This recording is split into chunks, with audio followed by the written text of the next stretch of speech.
अरे यही I love you का थप्पड़, यही आई लव यू का चप्पल, यही जूता जब लगा है शबनम और आयशा को, तो कोई तो सबरमती नदी में डूबकर अपनी जान का नजराना पेश किया है और किसी को फांसी की सजा लगने वाली। आज हम और आप कह रहे हैं अरे जहेज जहेज जहेज, आज हम उलमा खूब कह रहे हैं अरे जहेज की वजह से ऐसा हुआ, ठीक है, यानी जहेज लेना हराम है। उसका सबसे अदना गुनाह यह है कि एक पुत्र अपनी माता के साथ रेप करता है, जिना करता है, मुंह काला करता है। जहेज तिलक ये गुनाह है ही, लेकिन उसी के साथ साथ ऐ नौजवानों, आज मैं बड़े अदब और एहतराम के साथ, बड़ी मोहब्बत और प्रेम के साथ आज सबका सम्मान करते हुए कहता कि याद रखो, मोहब्बत और प्रेम में, इश्क में कभी शादी मत करना, इसलिए कि जो मोहब्बत और प्रेम में शादी और विवाह करता है उसकी जिंदगी अजीरन बन जाती है, उसकी जिंदगी जहन्नम बन जाती है। आयशा की जिंदगी जहन्नम क्यों बनी? इसलिए कि उसने इश्क किया था, इश्क में विवाह किया था। याद रखो, अगर किसी ने गैरुल्लाह से इश्क किया वो दुनिया में भी तबाह हो बर्बाद हुआ है और कल क़यामत के दिन भी तबाह हो बर्बाद होगा। और जिसने काली कमली वाले मुस्तफ़ा अहमद मुस्तफ़ा अल्लाह और उसके रसूल से इश्क किया है, जब वो दुनिया में चला है दुनिया ने भी उसकी इज्जत की है। और कल क़यामत के दिन जब उसका जनाजा उठेगा और जनाजा चलेगा, वो पुल सरात पर से गुजरेगा, तो सारी इंसानियत, सारे फरिश्ते कहेंगे अरे इसे छुओ मत। कहेगा क्यों? कहेगा अरे कोई उसका दीवाना था, कोई उसका आशिक था, कोई उसका आशिक था, कोई उसे आई लव यू कहता था। लेकिन याद रखो, ये सिर्फ और सिर्फ एक ईश्वर और परमात्मा का आशिक और दिलदादा था। इसे जाने दो, ये तो खुदा का दीवाना जा रहा है, ये अल्लाह के रसूल का मस्ताना जा रहा है। नारे तकबीर। क्या शबनम का ये गुनाह नहीं था कि वो अपने पेरेंट्स को, अपने माता पिता को कुल्हाड़ी से सलीम के साथ मिलकर कत्ल करवा दिया, अपने भतीजे को कत्ल करवा दिया, अपने भाई को कत्ल कर दिया और शोर मचाना शुरू कर दिया। 2008 का वाकया है, बावनखेड़ी गांव है, उसके करीब मेरा प्रोग्राम हुआ है। जब गाड़ी गुजरने लगी, किसी ने कहा कि ये शबनम के पेरेंट्स के पूरी जायदाद, पूरी जमीन है। मैंने कहा जल्दी निकलो यहां से, जल्दी निकलो, रुको मत।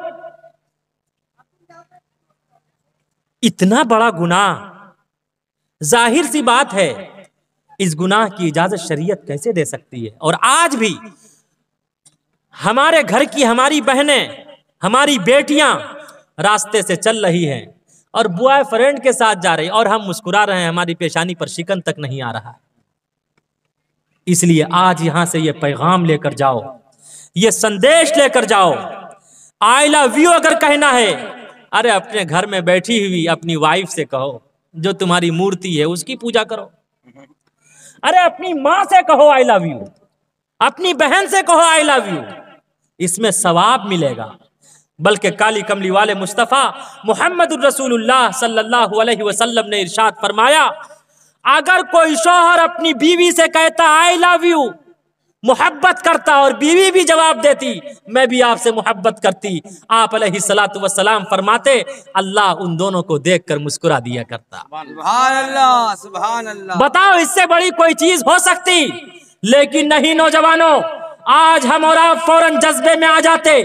अभी परसों का वाकया है, जिला रामपुर मुरादाबाद यूपी के करीब एक जिला है, जिला रामपुर में 5 नौजवानों को 3 साल की सजा मिली ट्रिपल तलाक की वजह से, और प्लस 3 लाख का जुर्माना। 3 लाख का जुर्माना और 5 साल की और 3 साल की सजा मिली है। ये एक सोची समझी हुई साजिश है। जब श्री रामचंद्र जी की पत्नी का रावण ने अगवा किया था, तो श्री रामचंद्र जी ने हनुमान की मदद से रावण से युद्ध किया और रावण के सर को कलम करके तख्तेदार पर लटका दिया, और 22 दिन में अपनी पत्नी को लंका से हिंदुस्तान लेकर पहुंचे थे। जब हिंदुस्तान लेकर पहुंचे उस वक्त दिया जलाया गया था, और उसी को कहते हैं दीपावली का त्यौहार जो मनाया जाता है। दीपावली का त्यौहार दीपावली का जो त्यौहार मनाया जाता है वो उसी खुशी में हिंदू भाई वगैरह दीपावली का त्यौहार मनाते। ऐ मुसलमानों, हिंदू मुस्लिम भाइयों, जब श्री रामचंद्र जी अपनी पत्नी को लेकर आए, उस वक्त श्री रामचंद्र जी ने अपनी पत्नी के कैरेक्टर पर, अखलाक और किरदार पर शक किया और कहा, है सीता, तू इतनी सुंदर देवी है, भला रावण ने तुझे कैसे छोड़ दिया होगा, जरूर तेरे साथ रेप किया होगा। उस वक्त हिंदुस्तान की पाक और पवित्र देवी ने कहा था, मेरे सामने आग का जलता और दहकता हुआ अंगारा है, अगर रावण ने मेरे साथ मुंह काला किया होगा, मैं इस आग को छलांगती हूं, ये आग मुझे जलाकर भस्म कर देगी।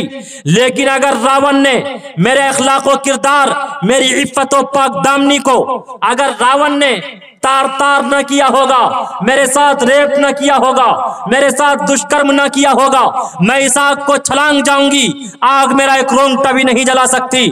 उस वक्त हिंदुस्तान की पाक और पवित्र देवी ने आग को छलांग दिया था, लेकिन आग ने उनका एक रोंगटा भी नहीं जलाया। उसके बावजूद श्री रामचंद्र जी ने अपनी पत्नी से मोहब्बत न की, अपनी पत्नी का सम्मान न किया, अपनी पत्नी से प्रेम न किया। आज वो मोहब्बत और प्रेम का संदेश हमें और आपको दे रहे हैं, और उसी वक्त उसने अपनी पत्नी को तलाक दे दिया, छोड़ दिया। छोड़ने को भी तलाक कहते हैं, तलाक देने को भी तलाक कहते हैं। बस अरबी में कहते हैं तलाक, अंग्रेजी में कहते हैं डिवोर्स, और उर्दू में कहते हैं छोड़ना।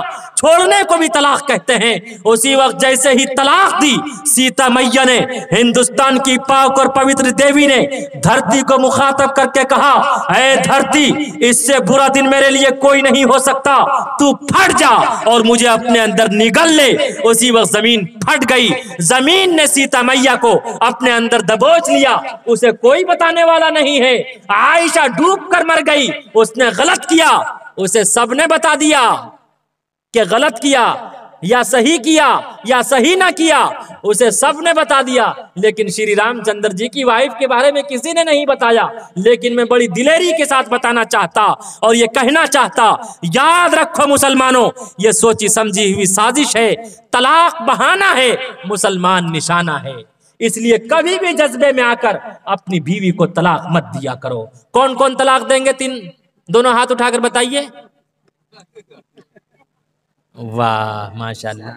कभी भी जज्बे में आकर अपनी पत्नी को तलाक न दिया करें, और वो भी तीनों तलाक। 3 तलाक देने की इजाजत न कुरान ने दी, न हदीस ने दी है। 3 तलाक देने की इजाजत, अधिकार और आदेश न कुरान ने दिया, न हदीस ने दी, न उलमा ने, न फुकहा ने। और मैं लगे हाथों ये बता देना चाहता, ऐ मुसलमानों, व्हाट इज द ट्रिपल तलाक? ट्रिपल तलाक किसे कहते? हमारे और आपके यहाँ अगर कोई मरीज डॉक्टर के पास जाता तो डॉक्टर उसके लिए 3 कैप्सूल तजवीज करता। कहता, एक सुबह खाना, एक दोपहर खाना, एक शाम खाना। अगर कोई तीनों कैप्सूल एक ही बार खा जाए, पूरी बोतल दवाई एक ही बार पी जाए, तो बताओ वो दवाई रिएक्शन करेगी या नहीं? तो उसमें किसकी गलती है? अरे बोलो। अरे दवाई की गलती है, डॉक्टर की गलती है। अगर कोई तलाक देता है 3 तलाक, तो किसकी गलती है? क्या कुरान गलत है? हदीस गलत है? उलमा गलत हैं? सुलहा गलत हैं? ये तमाम मुसलमान गलत हैं?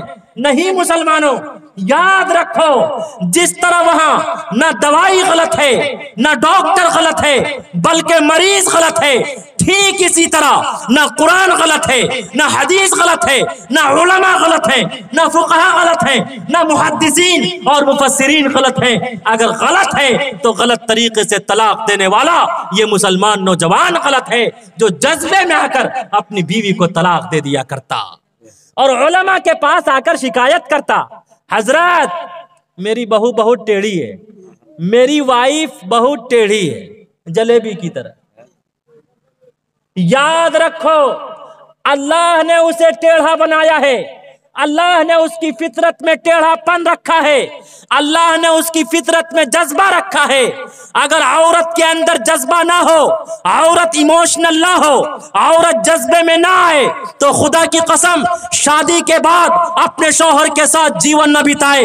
अगर औरत जज्बे में ना आए तो शादी के बाद अपनी मम्मी और डैडी को छोड़कर अपने शौहर के साथ ना जाए। अगर औरत जज्बे में ना आए तो शादी के बाद अपने रिश्तेदारों, गांव और कबीले को छोड़कर शौहर के साथ न जाए। अगर औरत जज्बे में ना आए तो खुदा की कसम 9 माह तक अपने पेट में बच्चे की बोझ को बर्दाश्त न कर पाए।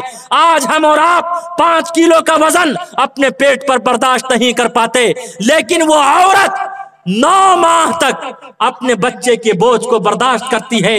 अगर औरत के अंदर जज्बा ना हो तो वो अपनी छाती का दूध, वो खूने जिगर अपने बच्चे को पिलाकर बच्चे की परवरिश और बर्दाश्त न कर पाए। अगर औरत के अंदर जज्बा ना हो वो पूरी जिंदगी अपने शौहर के ऊपर निछावर न कर दे। इसलिए औरत का जज्बे में आना अल्लाह की तरफ से अता करदा नेमत है। आप अलैहिस्सलातु वस्सलाम ने फरमाया, अगर औरत को सीधा करना चाहोगे तो तलाक की नौबत आ जाएगी। तुम तलाक दोगे, उसका निकाह किसी और से होगा, फिर दूसरा तलाक देगा, तीसरे से निकाह होगा, तीसरा तलाक देगा, चौथे से निकाह होगा, चौथा तलाक देगा, 5वें से निकाह होगा। औरत खिलौना बन जाएगी। औरत कोई गुड़िया नहीं है। अरे औरत एक मोहब्बत और शरीके हयात है, वो तो पार्टनर लाइफ है, वो तो मोहब्बत और प्रेम की चीज है। बल्कि आप अलैहिस्सलातु वस्सलाम ने फरमाया, अपनी माँ की भी इज्जत करो, बीवी की भी इज्जत करो, माता का भी सम्मान करो, वाइफ का भी सम्मान करो। इसलिए कि माँ दुनिया में लाई है, बीवी तमाम रिश्तेदारों को छोड़कर आपकी जिंदगी में आई है।